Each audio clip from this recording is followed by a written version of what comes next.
Because Kirkpatrick doesn't actually care about self-determination and local democratic, free and fair elections.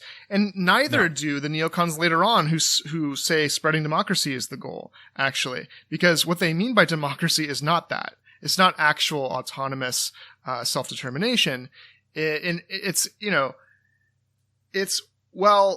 Will there be some type of representative government that we maybe have to install after we displace, right? But if there is free and fair elections that lead to some type of ideological or strategic, right, government that we need to combat, then that's not democracy, right? And then what democracy seems to actually be is whatever helps our strategic interests, which are serving the interests of global capital, right? So actually what they mean by democracy is the imperialist tie to global capitalism that the Marxists and Lenin have seen from the very beginning. So it's simply turning on its head, right, what is domination and exploitation and turning it into freedom and democracy as the terms that are used. Yeah. And this explains, on the one hand, like she's incredibly credulous about the Somoza regime. And as we've seen, wildly inaccurate in her description of the Sandinistas.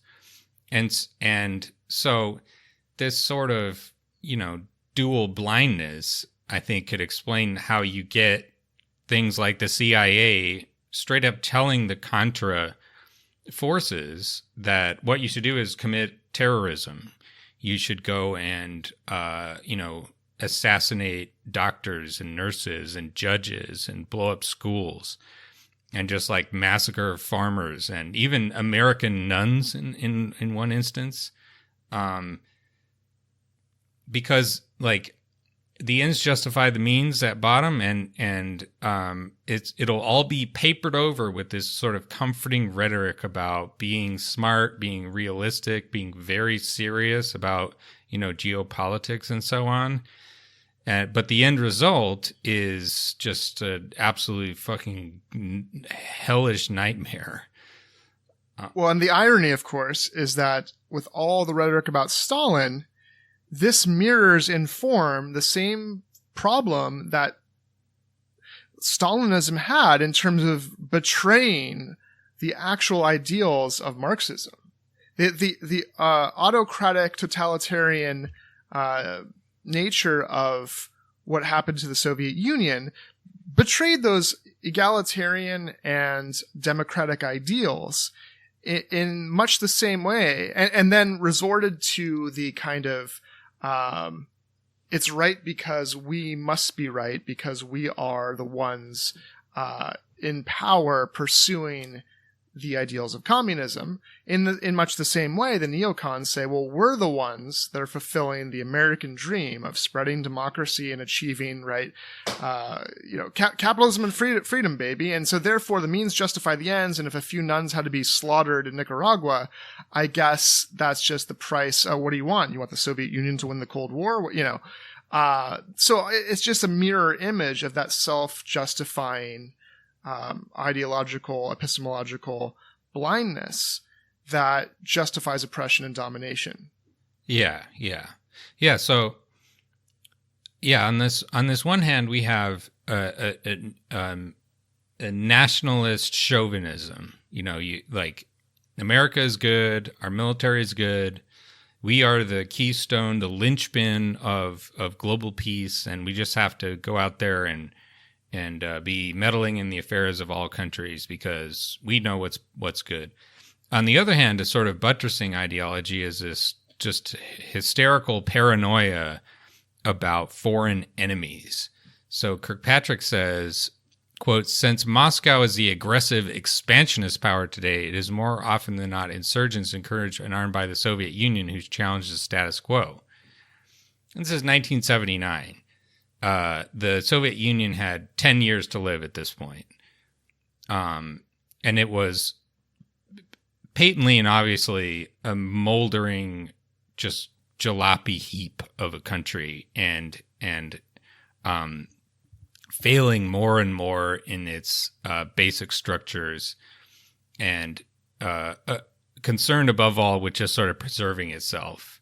Not terribly, I mean, they did give aid here and there, but they're really not terribly concerned with, trying to topple the United States in Latin America.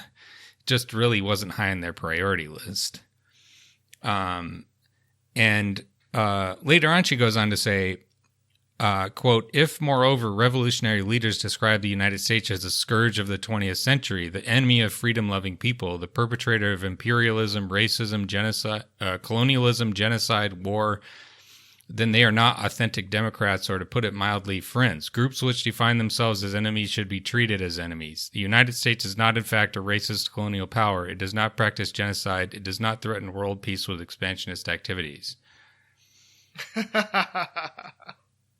And sorry, I just had to the laugh. president she supported would go on to do an incredibly racist, quasi-genocidal, wars. And at this point, the war in Guatemala that started with the coup, and it was backed by the CIA in 1954, that I think eventually killed like 300,000 people. As we saw with Bret Stephens, there's no considering that legacy and whether people might have a legitimate grievance, and whether, Carter, for all of his manifest faults, might have been justified in sort of taking a hands-off approach. Because on the one hand, there's this terrible record of things that we do there not turning out so great.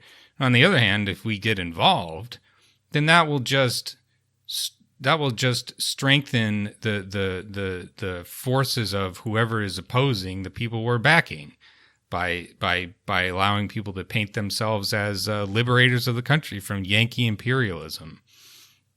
And so, this nationalist, chauvinist, imperial mindset, it just comes right back in on itself. It's this totally sealed, hermetic loop where we can do no wrong, and therefore anybody who criticizes us for any reason must be an enemy, and in fact an enemy of democracy, who is trying to put in a democratic system to replace the dictatorship that we had been backing for 50 years at that point.